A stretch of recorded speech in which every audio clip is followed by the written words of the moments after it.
welcome all to today's seminar. It is the second of a series of webinars DIALOP Project and Transform Europe decided to co-organize around the topic of peace ethics and peace building and the different approaches to this topic, mostly from the Marxist and the Christian perspectives. This is the second webinar of this series. The title is No Justice, No Peace, Visions of Positive Peace. And we have three speakers. The first one, José Manuel Pureza from the School of Economics of the University of Coimbra in Portugal, will actually introduce us to the concept of positive peace.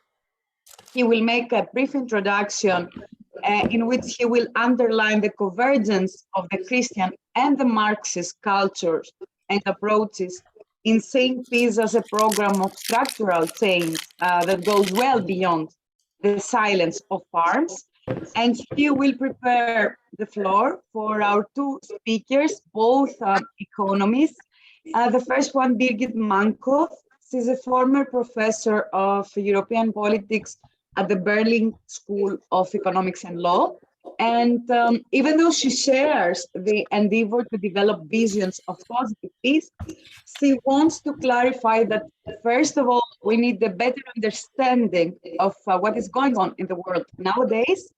And therefore, she will concentrate on the shift from the geo-economic integration of the world, what we used to call globalization, towards a quite aggressive renewal of geopolitics. Our second speaker, Luigino Bruni, a professor of political economy at LUMSA University in Rome, will bring in the discussion two main points.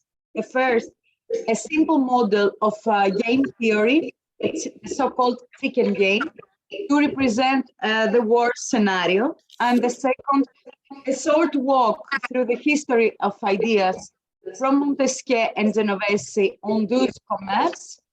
And he will draw also some final conclusions on passions and interests today. After the introductory speech from José Manuel Pureza, we will have Birgit input, and then I propose to have a round of 5 minutes to all the speakers together to share ideas upon the input, the concrete input. Then the second input of Luigino Bruni, another round where the speakers will exchange views and ideas, and then we will give the floor to the audience for questions to the speakers, but also for their comments and remarks. The whole webinar will last 1 hour and 30 minutes. I'm now giving the floor to José Manuel Pureza. Well, thank you, Angelina, for your introduction. Good afternoon, everyone. As Angelina has just told, I'm going to make a very short presentation of the topic of this afternoon's webinar. And what I want to underline is the fact that the notion of positive peace is perhaps one of the most striking points of convergence between the Christian and the Marxist culture. In fact, seen from the Catholic and Christian perspective, the notion of positive peace has been at the core of the discourse on peace within the Catholic social teaching, at least since the 60s. And I'm quoting the Pastoral Constitution and Gaudium et Spes from 1965, which says, and I quote, "Peace is not merely an absence of war, nor can it be reduced solely to the maintenance of a balance of power between enemies. Instead, it is rightly and appropriately called an enterprise of justice." And this has been continuously present in the social teaching of the church and within the Christian thought in general. And Pope Francis, who is now the most well-known face of this discourse, it also underlines the need to go beyond the silence of arms, and I'm quoting one of his speeches, namely in a prayer at the Angelus in December 2014, and I'm quoting: "Peace is not just the absence of war, but a general condition in which the human person is in harmony with himself, with nature, and with the others." And he adds, "Nevertheless, silencing arms and stopping outbreaks of war remain the unavoidable condition for embarking on a journey toward the attainment of peace in different forms." So here is a synthesis of the Christian approach of the notion of positive peace, bringing us beyond the silence of arms.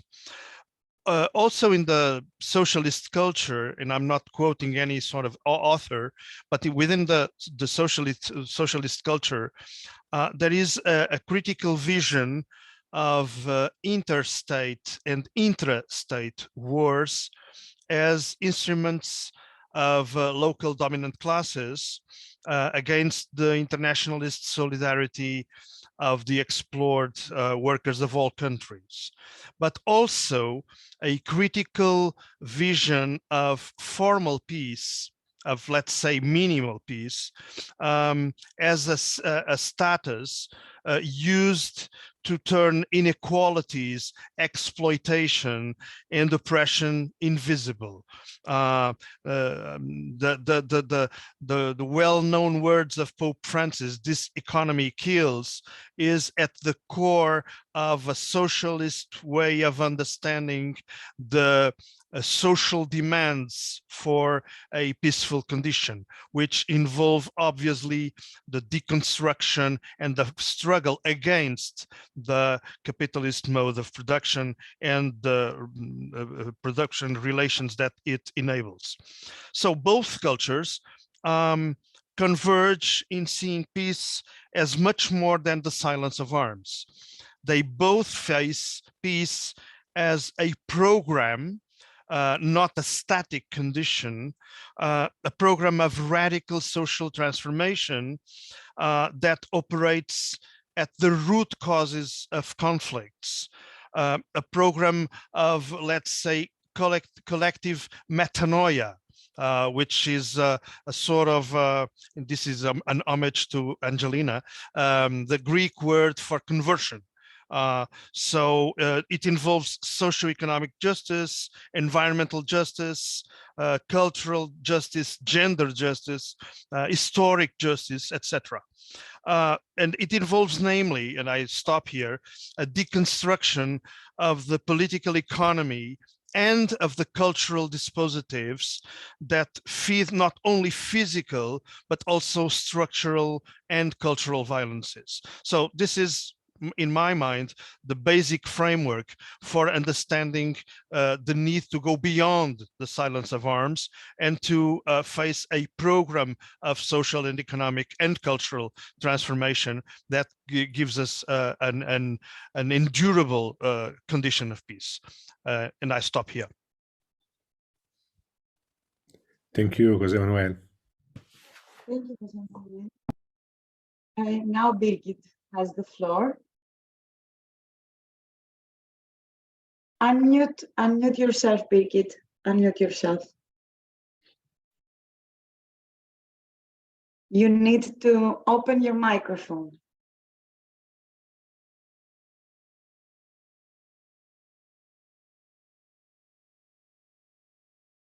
Hello, is it working now? Okay, sorry. I have problems. So José Manuel already mentioned that actually we are living in a period with 10 active wars globally, as well as much more civil wars. And just recently we remembered that the Iraq war is just 20 years ago, a war which still cause misery, even though it's 20 years ago, with huge migration flows to Europe, which are much less welcome than the ones from the Ukraine. But I think before we can discuss about positive peace, we have to understand somehow why is it that we are obviously shifting at an alarming path from geoeconomics or globalization towards geopolitics, with quite a number of similarities, I would say, to power politics, which has dominated the end of globalization first phase, so the end of the British Empire before World War I started. And this similarity is frightening, and therefore we should try to understand it a little bit. Well, during the last cycle of globalization, so actually from the 90s onwards, only soft power instruments has been applied.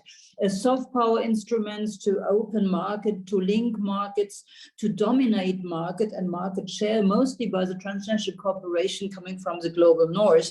And how was it done? It was done by setting norms toward everybody else had to apply it. It was not nice, not at all, but at least this was done peacefully. These were norms for prices, norms for technical standards, but also human rights norms in a way.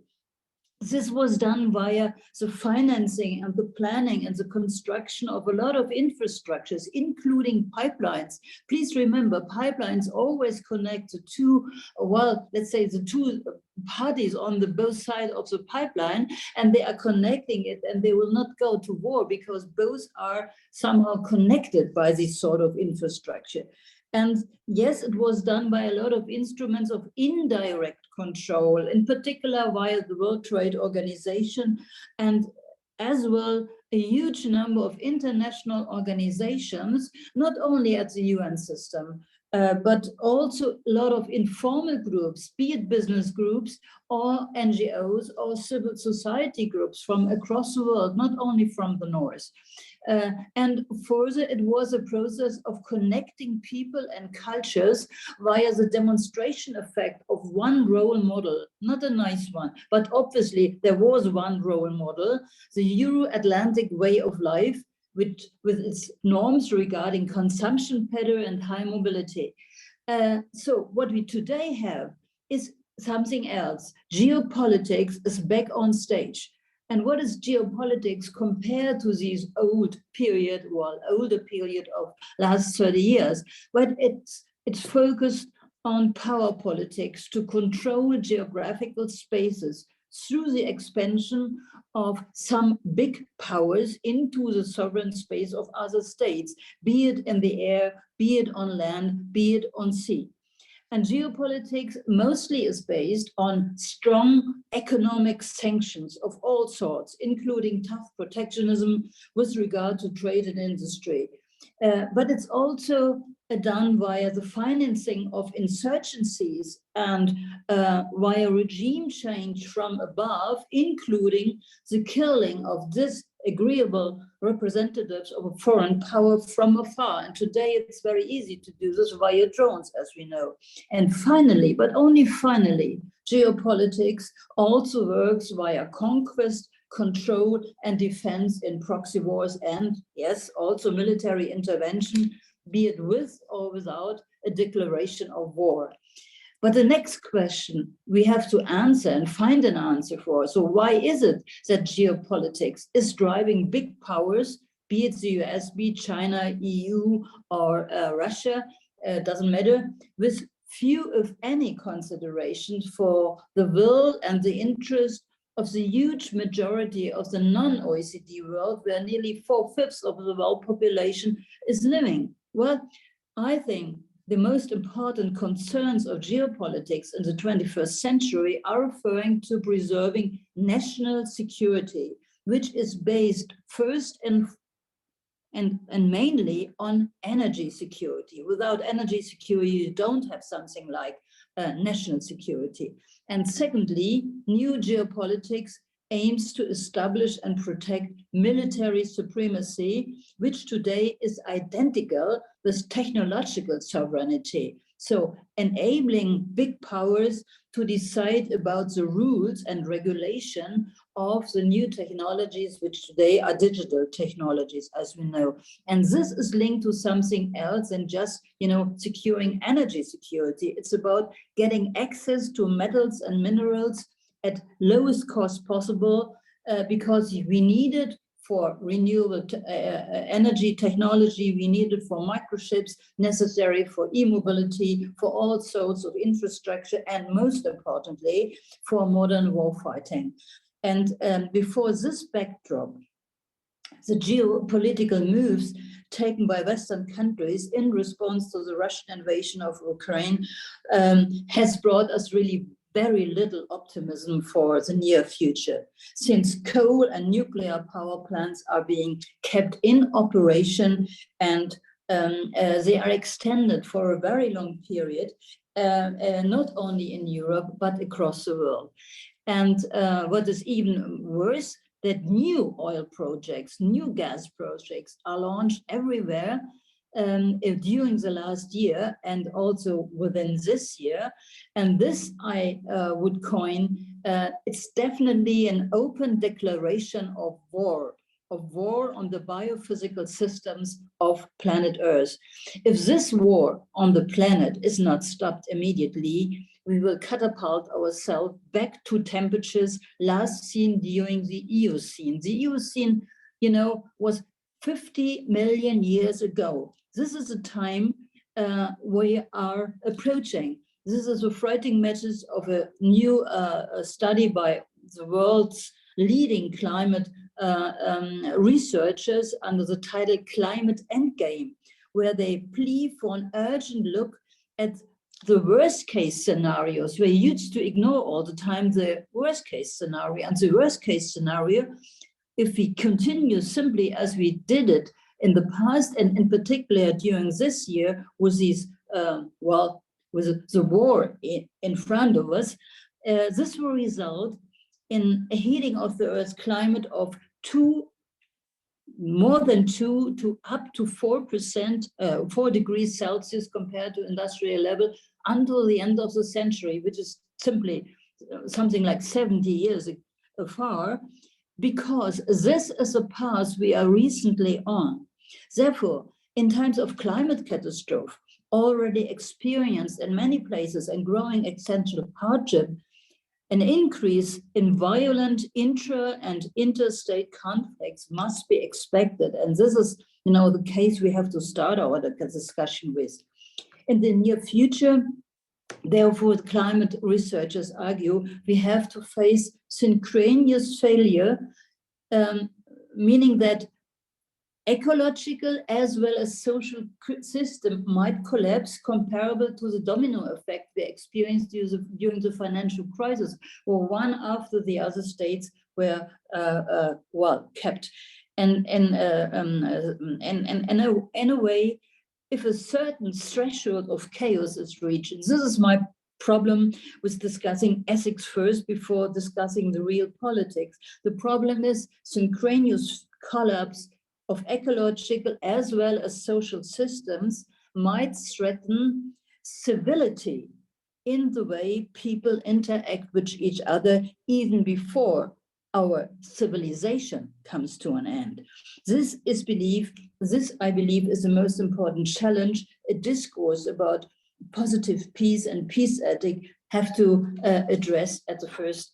I think, therefore, I would conclude with citing UN Secretary General Antonio Guterres, who said, we must end this merciless, this restless, the senseless war on nature first and for all. For this is a war nobody can win. And secondly, I would like to add that if we set the constraints for energy policy recently in the wrong way, and this is what we are actually doing, then we are putting the future of all people at risk, particularly the future of younger generations, which are then on a track on which only trains are running toward the abyss. Therefore, I think a truly radical system change is needed. We have to break with two main principles on which modern industrial capitalism is based. The first principle is that we let markets do the decision. So markets mean we let decide supply and demand coordinated via the price instead of politics and state acting via law and not via markets. decision. The second principle is we have to decrease our energy consumption, because there is no way with renewable energy production we cannot satisfy the need of growing energy demand worldwide. Therefore, we have to stop here, and obviously we means actually the people in the advanced industrialized countries, because we cannot demand from Indians that they stop first. So in a way, this demands from us, first of all, to put an ecological imperative as an ethical principle into the center of our debate, because if we don't do it, the rest will follow, and the rest will be quite awful. As I said, it would be even undermining civility before we collapse as a civilization. Sorry if I have again been a little bit too long. Not at all. Thank you so much for being so concise. Not at all.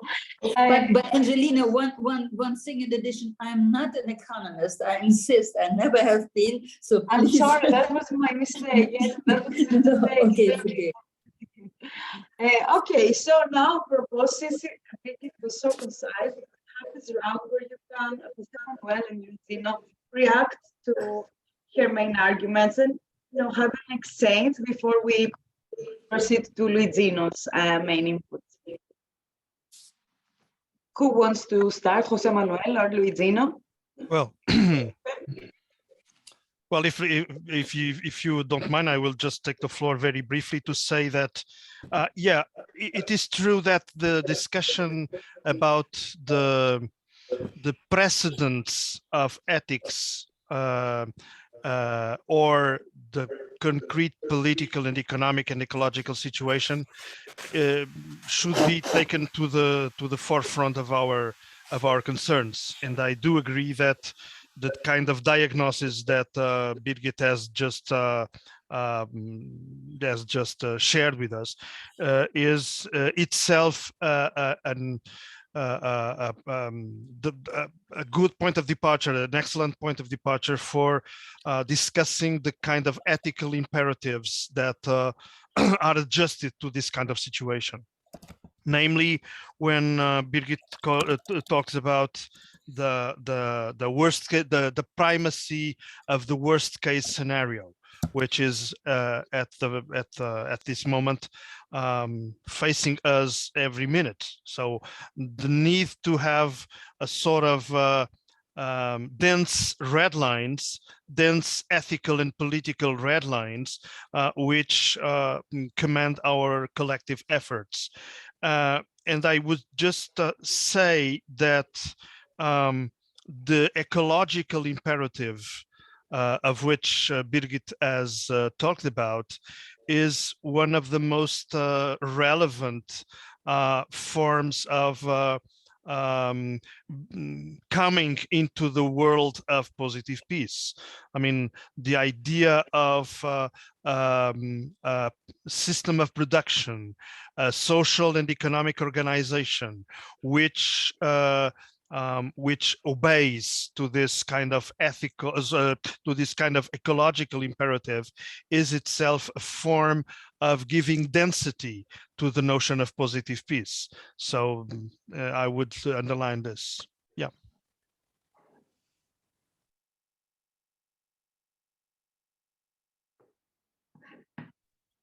Luigino.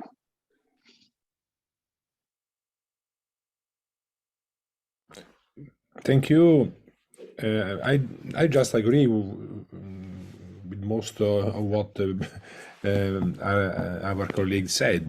I think the oil issue and the alternative energy issue, I think I totally aligned with my colleague. Then I'm not very little to say. Maybe in the second round I will try to ask some questions, but now my reaction is an agreement. I think that is the point, because not by chance the oil, the gas, have been at the center of this crisis before and after invasion of Ukraine, and then without taking seriously this issue, I think it's very difficult to imagine a real peace. Then thank you for your communication. I just add something. Yeah, I do agree with Birgit when she underlines the fact that we should not think of ethics as a sort of metaphysical category, but as something that is enrooted in the concrete conditions of our contemporary societies and the dangers of unbalance and of violence that those societies are dealing with. So definitely, yes, it's a sort of dialectic dialogue between a principled ethics and the concrete situations in terms of economy, in terms of politics, in terms, namely, of environmental balance and justice, which we are to face, which we are to deal with. Yeah. Yes, Birgit. I just want to add one sentence. I think we have the problem that there's a huge gap between recognized problems, effective action, and historical agency. In a way, the challenge ahead is to constitute ourselves as an effective collectivity, as a we that can think and act together. And this is something which becomes, I have the feeling, has become even more difficult. The more the challenges are pressuring us, the possibility to act and sing as a we, because more and more people refer to even smaller communities in order to, well, defend, as they think, defend themselves as poorly as they can, and the idea that we have to act together, or at least think first of all together as a we. This is something which is obviously for a lot of people becoming even more difficult. And the question is, yes, what can we do? So obviously, churches have another possibility to constitute something like a we than people outside, but even though when I look at the situation in Germany, I can find that the churches play an important role in forming this we, which is necessary to address ethical questions, because ethics is nothing for small minorities. You know, we have to address these huge problems in common, and the commonality is the thing which is lacking so much, and therefore I guess we have to address this in a, well, first or second step. I don't know what would be the best rule to follow. Thank you so much for this. Luigino, would you like to have the floor now? Thank you very much. Thank you, Birgit, José Manuel, you, Angelina. And also thank you for this invitation. It's my first time that I'm here in this think tank. Then I really thank you for this. I have prepared something that may be a bit, I don't know what, complicated, but I trust. Can you see my PowerPoint? Yes, we can. Okay. Is because I'm an economist by training, but I'm also working in history of economic ideas, and then these two are the language of this small presentation with my 15 minutes, and no peace without justice, not just justice without peace. I will try to show why at the end of my presentation, my short presentation. I just state that I'm against the policy of NATO, Italy, Europe in this moment, in this year, the management of this war. But this is just my ideological perspective. What I try to say is to argue why we are risking a lot in this moment of our way of running the war. And then I will use in the first few minutes very easy game in game theory. In the second part, I will use some ideas coming from history, and then just some conclusion. The so-called chicken game, the spirit of commerce and the war in Montesquieu and Genovesi. Then finally, how to avoid the general crash. This is a very simple first year economics game, so-called the chicken game. There are two cars driving one against the other. And then two players must gain the most point to win. First, this is the rule of the game. It's also an experimental game. Of course, the one who will win is the one that is able to steer in the last moment, just to avoid the crash, but is the last to steer, because if you steer too early, the one who steer later will win. And of course, this is a simple representation of that. Swerve, or steer, 0-0, nothing happened.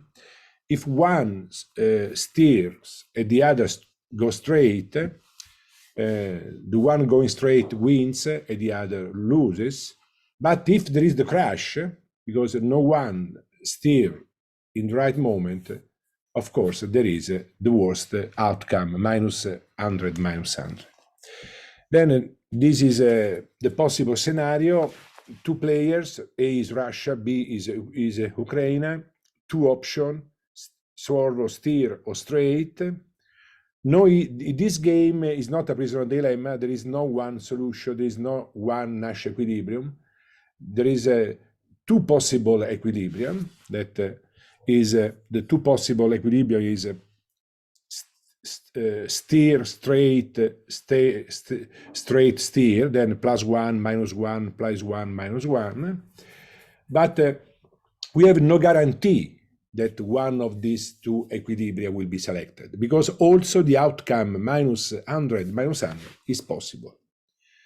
This is the dilemma. It's not a prisoner dilemma. This is the ethical dilemma of this kind of games, when you push the other up to the last point before steering, because there is no guarantee that you or the other will really steer before the disaster, the crash. Okay, now I try to go back very, very quickly to the debate at the center of modernity between Montesquieu and a distance debate with Antonio Genovesi, that was a philosopher that who became the first economist ever in 1754, with the first chair of economics ever in Naples. But before becoming an economist, he remained actually moral philosopher, also a metaphysic, because he was teaching metaphysics. He was the first to introduce the concept of the critique, that thinking that became famous with Kant. But the first book on criticism was written by Genovesi 50 years before Kant. Kant knew, of course, Genovesi. But by the way, we know the famous sentence of Book 12 of L'Esprit de Loi of Montesquieu: the natural effect of commerce is to lead people to peace. This is the thesis of du commerce that was very common in the Enlightenment in Europe, from Hume to Kant to also Adam Smith. Most of the thinkers of the second half of the 18th century was convinced that the spread of commerce would bring in Europe, all over the world, peace, because the idea was commerce is the alternative, is the opposite of war. There is no interest for people making war when you can achieve mutual benefit by commerce. Commerce was the solution, the spreading of international commerce, the spread of a first globalization. It was actually something similar in 18th century Europe, was seen as a sort of solution for war ever. there was a huge optimistic approach to the birth of market economy, because there was this ethical approach. Commerce is the opposite, is the anti-war way of dealing one another among people and among countries. Okay, that was the idea of Montesquieu as a founder of this idea, but not just a founder, because you find also something similar in the father of the churches, in Thomas Aquinas, but in the modern era that became very important, this idea of do commerce. But there was an idea underlying this thesis, that Albert Hirschman, the economist, in his book of 1967, The Passions and Interest, explained very well. The idea of the do commerce thesis was, now we are able to reason based on interest and not anymore on passions, because the passions like honor, pride, revenge, so and so were the way of dealing with people before Enlightenment. But with modernity, people will start to think on the basis of interest. And then there is no interest for war if you are able to commerce. Then if you start thinking about your interest, there's nothing about altruism, just about interest. Commerce is the best way to reaching interest, because crash is much less, is not in your interest to make a war. It's very rare. Then the conflict is better than the mutual benefit, because the idea of market is much more beneficial, mutual beneficial, than any kind of conflict, because conflict is a destruction of resources, and then on the basis of interest, no reason for war. That was the utopia, I would say, of Enlightenment. Also, it was very important for our way of understanding modernity. But Antonio Genovesi just came a few years later, Montesquieu, actually not many years later, 10 or 15 years later, when he started to teach ethics in Naples. And then Antonio Genovesi started his comic, because he also published a translation of Montesquieu in Italian, and he also was making some footnotes. And one famous footnote of Antonio Genovesi, famous in Italy, or for people knowing Genovesi, is like that: commerce is the great source of war. Nothing do commerce. He was against the idea of Montesquieu. So he said commerce is jealous, and jealous make two nations trade together for reciprocal needs. But the idea that commerce is the opposite to war wasn't the idea of Genovesi. Genovesi distinguished very, very clearly among two concepts. The spirit of commerce, according to Genovesi, is not very different from war. But at the same time, the spirit is negative, but the capacity, the actual capacity of commerce among people can be pacific. But actually, Genovesi was critical towards the idea of the commerce. Why? This is my conclusion. Why Genovesi, living in Naples in a Catholic Mediterranean context, much more than Montesquieu, particularly in south of Italy, was against? Because Genovesi was not so convinced that interest will replace passions. He said that at the end of the day, passions continue to remain very important in commerce. Then this idea of the Enlightenment, that we will become rational choice agents, maximizing maximum utility functions, so and so, wasn't the idea of Genovesi. Then today, this is just my conclusion, because time is also running fast. Then the main difference between Genovesi and Montesquieu leans on a key element. Genovesi was less convinced, being Napolitan, that interest will be replaced by we will be replacing patience. Because if you prefer commerce over war, you must think on the basis of interest, not on the basis of patience, pride, honor, so and so.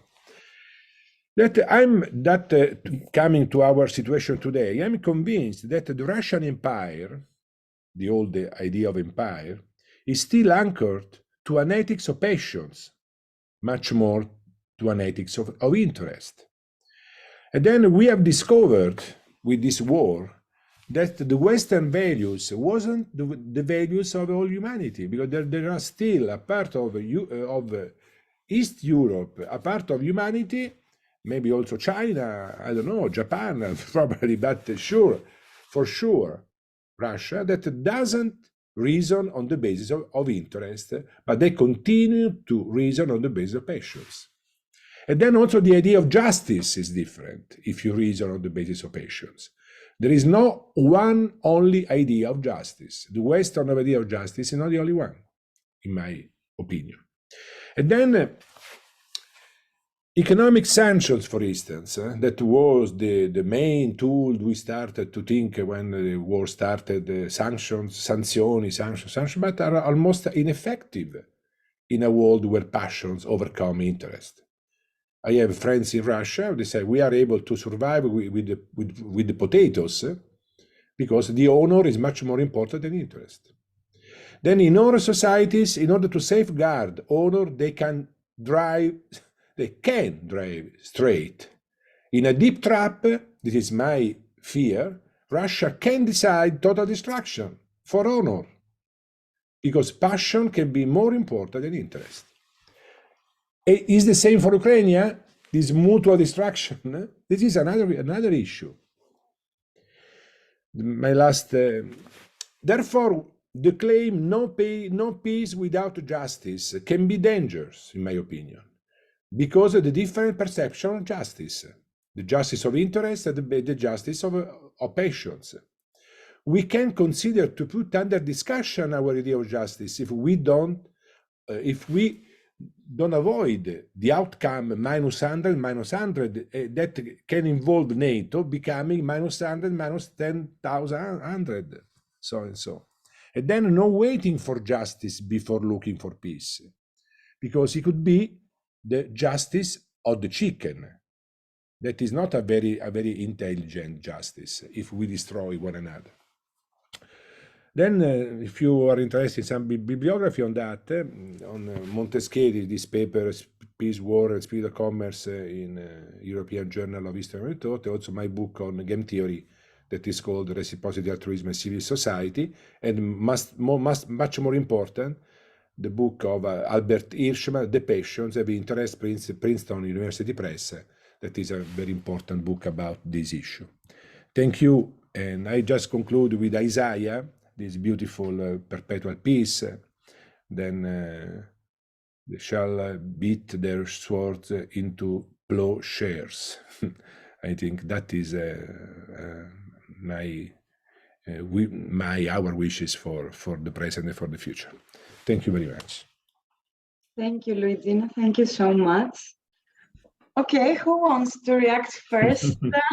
Okay, Birgit. Yes, please. Unmute yourself. Birgit, your microphone. You need to switch on your mic. Yes, I know. Switch on. Okay, I have a little problem with this analysis because let's take another case. You were referring to Russia, saying, well, they have a different understanding of passion, and passion might guide their action more than interest. So let me refer to somebody else, to the United States of America. What they are doing recently is to push Europeans not only against Russia, well, this might be reasonable, but also against China. When it comes into my mind, taking this ecological consideration into account, I would say, well, in case European nations really want to increase the amount of renewable technology in Europe, They are absolutely dependent on the cheap imports from China. Otherwise, there will nothing be such a Green Deal or something like this. So it's obviously in our interest to deal with China on a commercial way somehow, so whether it's dues commerce or not, but obviously it's our interest to do so. While the United States are pushing us, which it's sort of geopolitics and harsh protectionism towards cutting off as many trade links and technological cooperation with China. So obviously, I would doubt that the US policy is guided by passion. There are... No, I'm saying the opposite. I say that the Russian is guided by passion and the Western by interest. Yeah, I know what you said. You said the Russians are guided by passion. But what I ask you, do you really believe that also the United States is guided by passion? Otherwise, it doesn't make sense to drive the Europeans against China, which is not in our objective interest to do so, because we can't do without China on a very traditional industrial base, but in particular not if we take our green aims seriously. So if you use this as an explanation for what the Russians are doing, I ask you, how would you then coin or identify US politics, not against China and not against Russia, but against European industry, European interest? For me, this doesn't seem to be a policy guided by passion, but by hard interest. Simply, United States want to keep China down as long as it's possible, and it's possible only now. Therefore, they are pushing Europeans to follow their pathway. But for me, it seems to be a question of quite hard interest politics, and not something which can be explained by irrational passion on the side of the United States. What I try to say in my presentation is that, of course, in any choice of any human being, also maybe less, but also in state or national action, there is a mix of passion and interest. But as a matter of fact, the Western civilization, in particular the modern ones, have been based basically on the concept of interest. Not that the interest is the only guide to action, but the electors, the people, the companies, and the citizen try to vote, to support people also on the basis of their interest, economic, fiscal, so and so. Then I would say what, in my opinion, is underestimated is that I think that the US is acting on the basis of their interest. Their interest is to reduce the economic power of Europe, and to put this war also in Europe for US interest is something positive, because as you know, in the last year the energy cost of US has decreased because they are totally independent from the gas or from the oil of Europe. They have their own gas. And then this increase of cost of energy of Europe has become a very huge competitive disadvantage for Europe. This is interest for me, nothing to do with passions. Then there is an interest for US to continue this war, and there is an economic interest. What I try to say that in Russian way of thinking about Putin, of the idea of honor of the empire, we are humiliated, we are not respected by NATO, we are so and so. There is much more degree of passion than interest. Then we don't consider seriously this passional dimension of the war, we can go directly towards the crash. This is my fear. But I agree with you. Also, the China is part of the interest of US. Of course, there is no doubt about that for the supremacy, for the world supremacy in the next future. But thank you for your comment. Well, yeah, thank you, Luigino, for your presentation. Very insightful. In fact, well, yeah, I think we all have problems with this kind of antithesis between interests and passions. And the fact is, we can see some form of hegemony of the passions from the Western side also, because yes, I agree. Obviously, for example, all the strategies of demonizing the other, calling him the new Hitler or the new evil. It's a question of feeding passions in order to obtain the interests. So there is a sort of mix between, as you said, there is always a mix between interests and passions in the formation of the discourse that mobilizes people for collective goals. My point is precisely this one: is that obviously rationality is something very debatable. For example, the rationality that was present in Montesquieu's thesis about peace through commerce is the rationality of the benefits of cooperation. But there is also a common point of common rationality when you face, for example, the kind of approach by the realist thinkers who tend to state that great powers, whatever their ideology, whatever their specificities, great powers always react the same way, trying to favor the accumulation of power in territorial terms, in economic terms, in military terms, etc. So the great powers always work within the same, kind of intellectual framework. I have some doubts about that, but my point is precisely this one: is that in this kind of analysis, we are always talking and thinking about power. But there is the reverse of that, the dynamics of emancipation. And the dynamics of emancipation has different subjects and calls for a different level of analysis.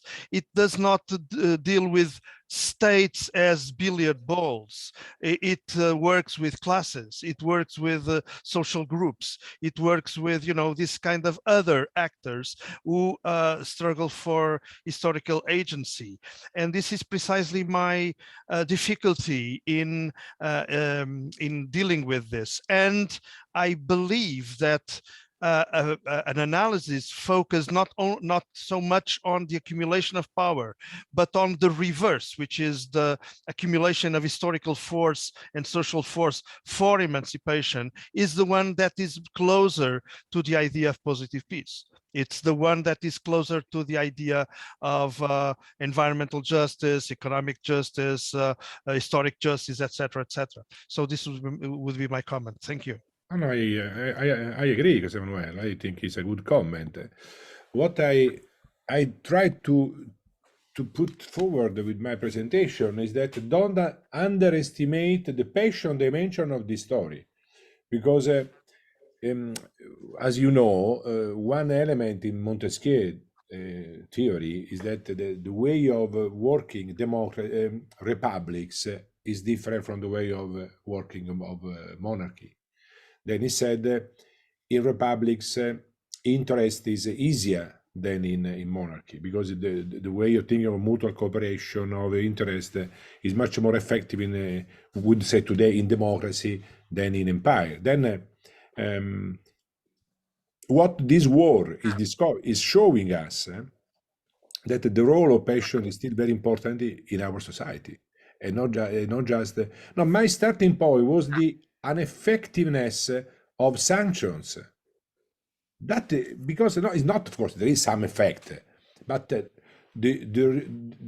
effect we think based on interest, if you, of course, if you we would imagine at the starting of this war, if Russian people will be much poorer for Western sanction, they will react, they will make a revolution, they will so and so. Nothing happens because we have to take very seriously the peculiarities in cultures. And then to think that everybody is like the Western rationality, I think is a really danger in order to understand the situation, also to imagine solution, because if crash will be the solution, that will be a world war. That I think it will be the most stupid, terrific, terrible outcome of the whole story. But thank you very much, José Manuel. Thank you all. Actually, the audience now can start posing questions. You can either use the chat box or the Q&A box in the panel. It's the icon with the two bubbles. You can put also your question there. But apart from questions, you can also comment, deepen any argument, give your perspective, of course. We still have time.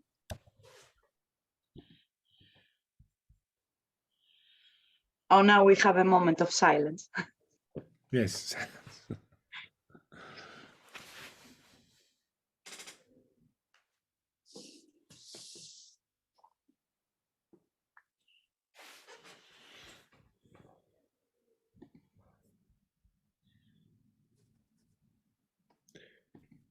We need some questions in order to reply.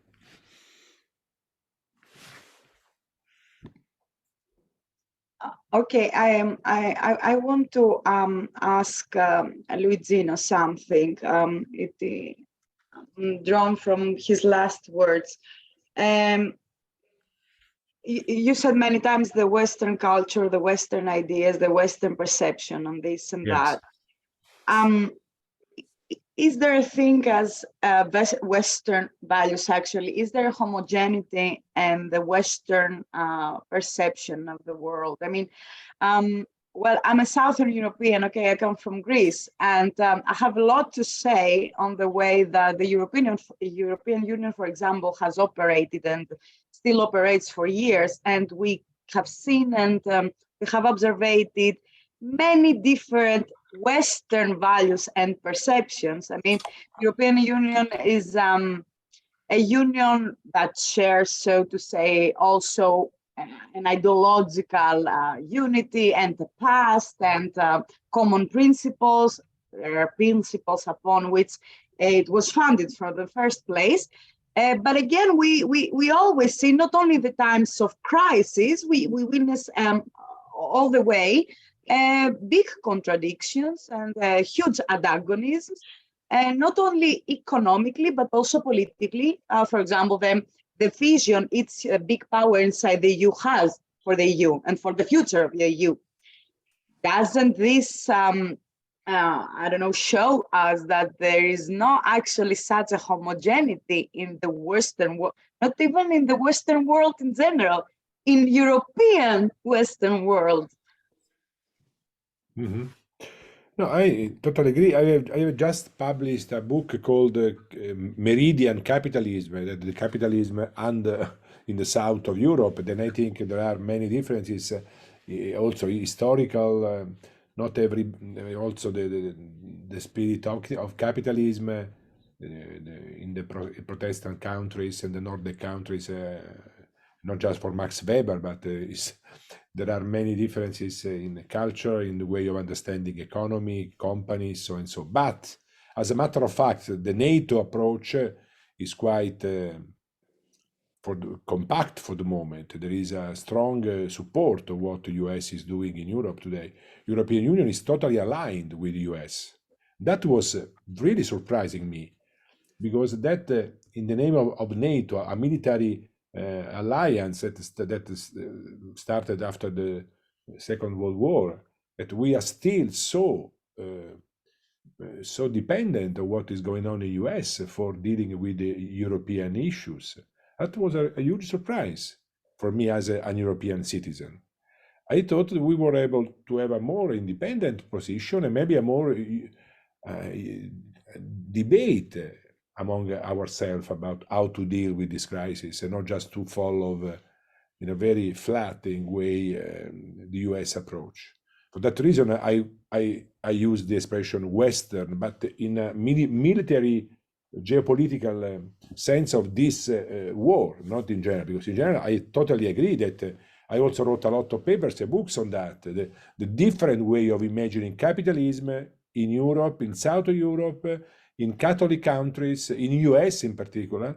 And then I totally agree, there are many differences between Greece, Italy, Spain, and Germany, France, UK, let alone US. But this is, I was just using this expression for this political military crisis. Thank you. Thank you. Okay, I can start with the questions now from the audience. And of course, every one of you can react. The first one, since the end of World War I, humanity tries to outlaw war through collective security. See the chart of the UN. Is this completely futile? And how does the attempt fit into the framework of passions/interests model? Who wants to take the floor first? Birgit, yes. When I reflect on the German situation, I wouldn't say that it's similar in all the other European member states, and in particular not in the southern ones, I think so. So neither, I think, in Italy, Spain, or Greece, but let's say those countries who are less dominated by, well, Catholic belief systems, even though they are not even influenced anymore by Protestant ones, I guess. But you know what is really striking me in the situation of Germany is when you look at polls, you see the elder generation, both in the West as well as the east of Germany, they are quite critical towards the continuation of our engagement in the Ukraine, sending more and more weapons, not doing any serious attempt to start some sort of peace negotiation. Even in the background, you know, there's nothing about this. While when it comes to the younger generation, who only experienced increasing wealth during their lifetime, you know, the generation who is now somehow influencing politics, those who are 40 or in the mid of the 40, the latest, the oldest among them, they never experienced something like war, and they are the most enthusiastic about, you know, this war business, you know, rearmament and all this stuff. And therefore, I think, well, it might be that there is a lack of passion somehow in these, well, rich European member states such as Germany, the Netherlands, Denmark, Austria. You see it. They are really very selfish in a way, and they have no experience at all. What does it mean to start war, to live with war? So when I was in their age, we had a huge peace demonstration. You know, for us it was, well, when I was going to school, I was engaged in the anti-Vietnam war march. So there were a lot of engagement with this question, but for this generation who is now in power and is taking decisions, it is the story is so long ago. It seems to be that, well, maybe the grandparents experienced something like war, but for them it's simply an attitude of now you push a button on your screen and say, well, I'm against or I'm for this. So, but in a way you are very private in most of the time, and I think this is a huge problem in Europe. That is a lack of historical knowledge, a lack of historical experience, and it seems to be that this is causing a lot of troubles within the European Union, but in particular with regard to our non-resistance against, the role the United States is now offering our political personnel, and obviously they are taking over this role. And this, for me, seems to be linked somehow to, a very strange sort of historical or lack of historical experiences in particular in the very rich Northern European countries. But maybe I'm wrong. I have no idea about how to explain this development. José Manuel? Yeah, well, I want to come to the question about the UN Charter. And I think that the UN Charter is clearly a document that tries to establish a compromise between negative peace, this meaning the silence of arms, and positive peace.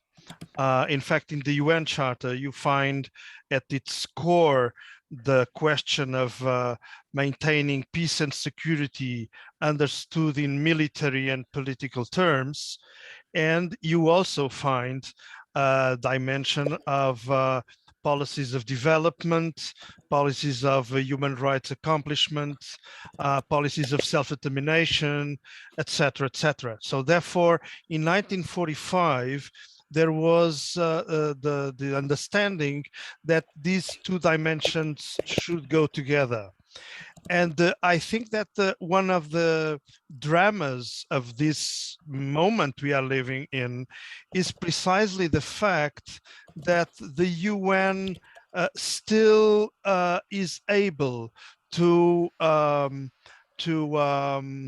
assume the responsibility of developing policies of positive peace, but it is not able at all to guarantee negative peace wherever, namely when a great power is involved.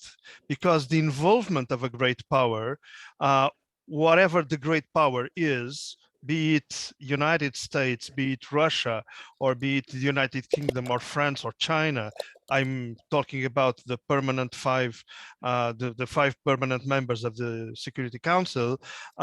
When one of these countries is involved directly and even indirectly, the capacity of the UN to assure, to guarantee negative peace, the silence of arms, is very, very much limited. And there is another problem, which is the fact that despite the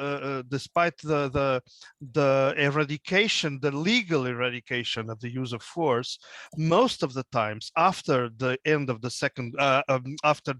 Cold War, the UN has served as a mechanism for legitimizing the use of force by individual countries or by coalitions of countries.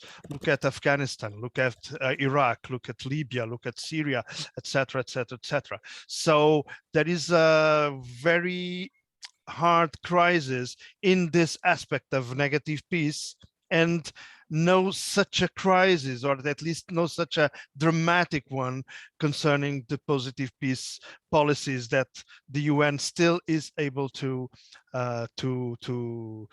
perform. Thank you, José Manuel. I'm proceeding to a next question. Would it not be an ethical precondition to establish a common security architecture in the case of competitive powers, especially in Europe, including Russia?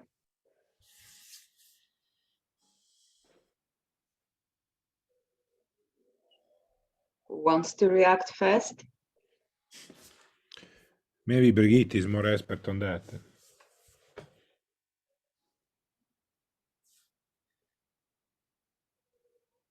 Birgit, you want to react?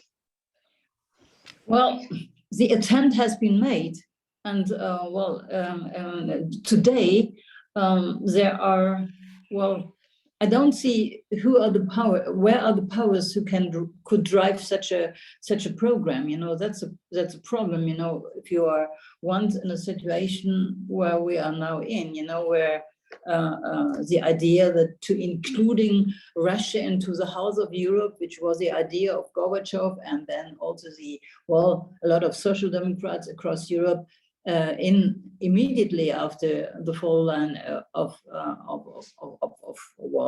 the breakdown of Soviet Union. This was a project, and I can remember this was a project we always thought, well, it should be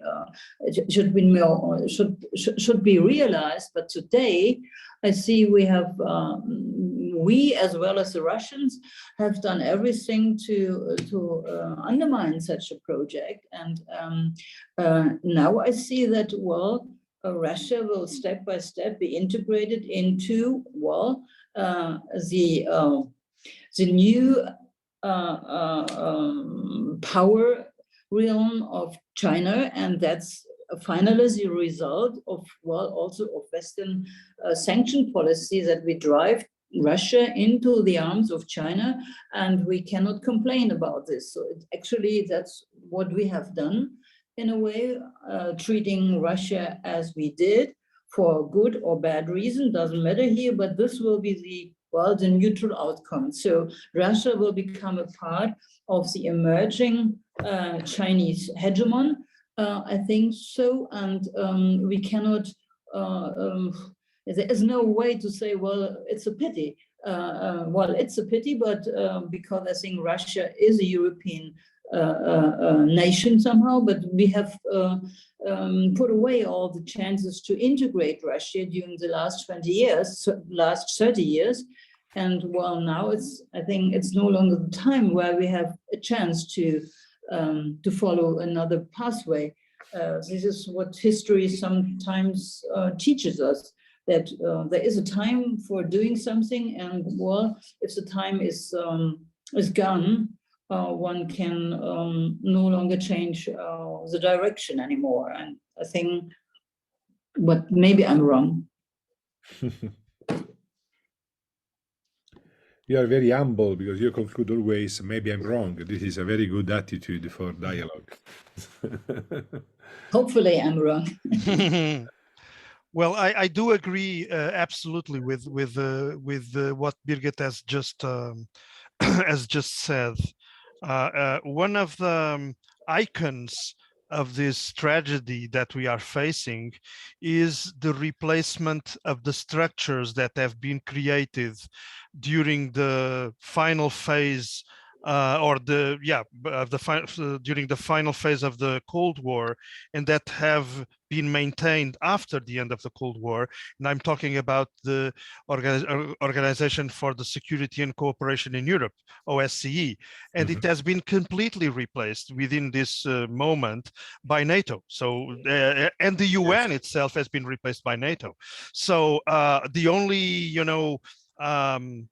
concrete international structure that is at the core of this moment is NATO and the European Union. So it's really a tragedy, and but I believe that this is a huge challenge. This is not a sort of inevitability. It is something that should be critically concerned by the social movements, and the possibility of mobilizing a great movement, a great social transnational movement for peace should precisely have this into due attention, and bring the focus of Pope Francis' discourse on the common home, which has been an expression that he has used namely for ecological purposes, also for security purposes. So bringing us back to the OSCE spirit. So the idea of a common home, something that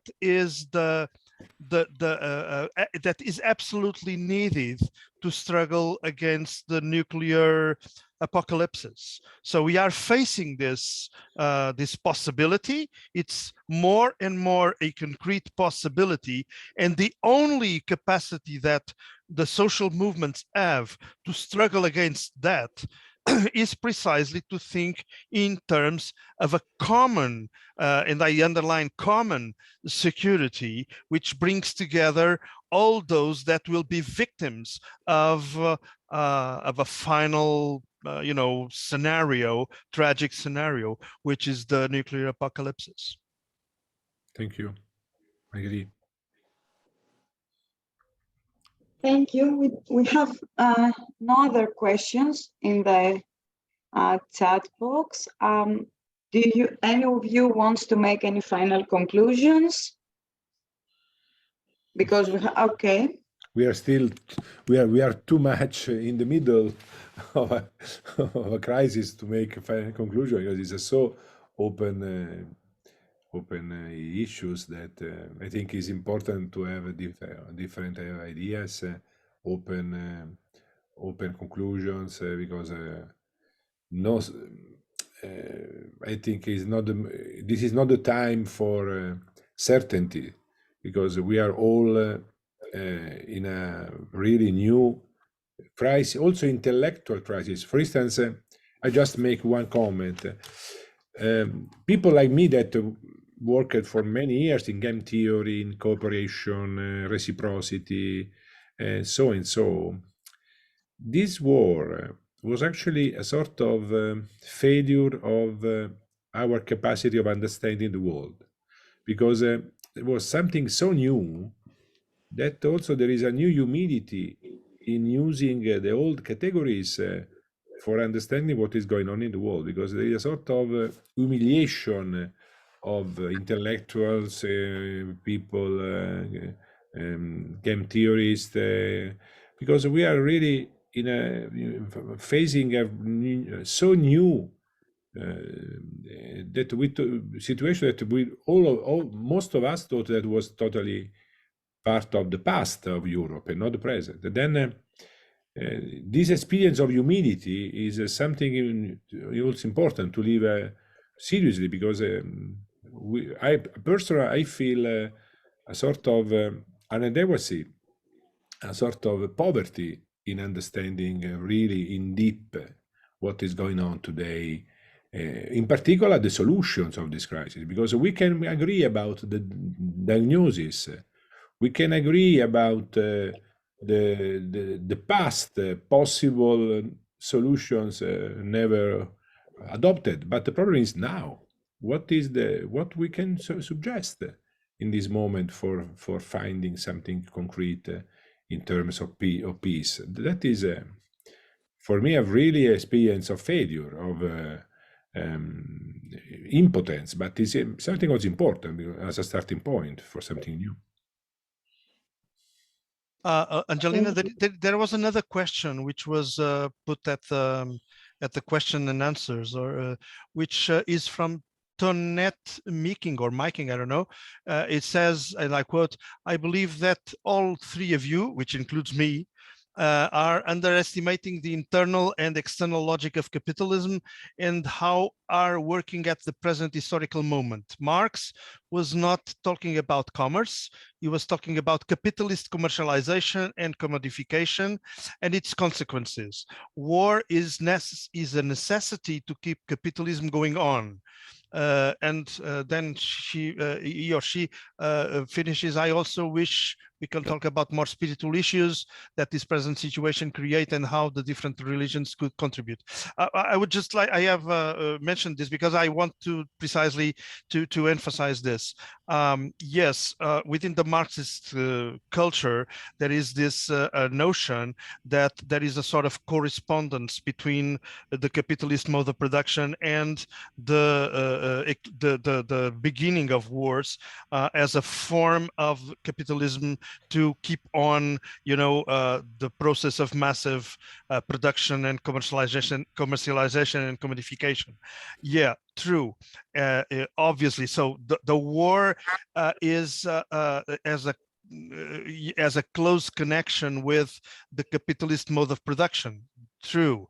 My point is precisely that I tend to see, I tend to critically understand a sort of mechanical determinism of this, because I do think that this being tendentially true, also social movements and also organizations of the lower classes should be the historical subjects precisely of the struggle against this sort of consequence.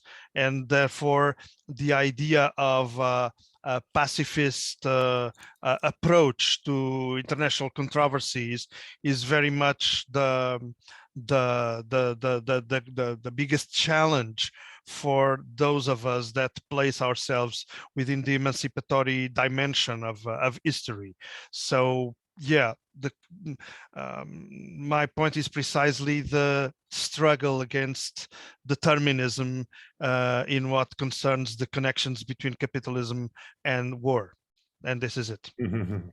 Thank you. I also wrote something as a... Luigino, wait to give the floor first to Birgit, and then you can have again.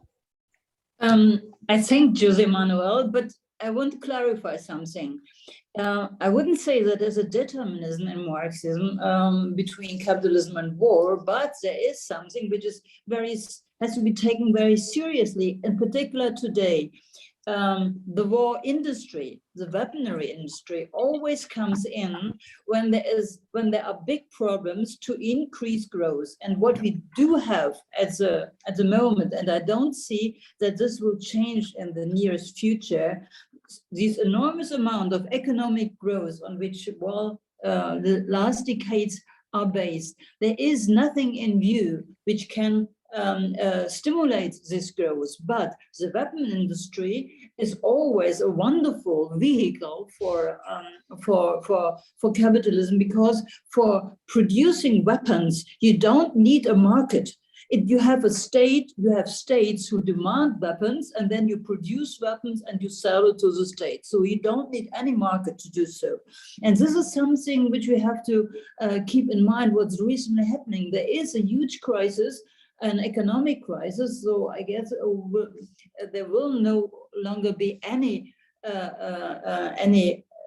tendencies similar to the one which were caused by the opening of, in particular, of China to the world market, where suddenly huge amount of new laborers as well as markets appear. So this capture is done. And therefore the weapon industry really is, it's a safe haven.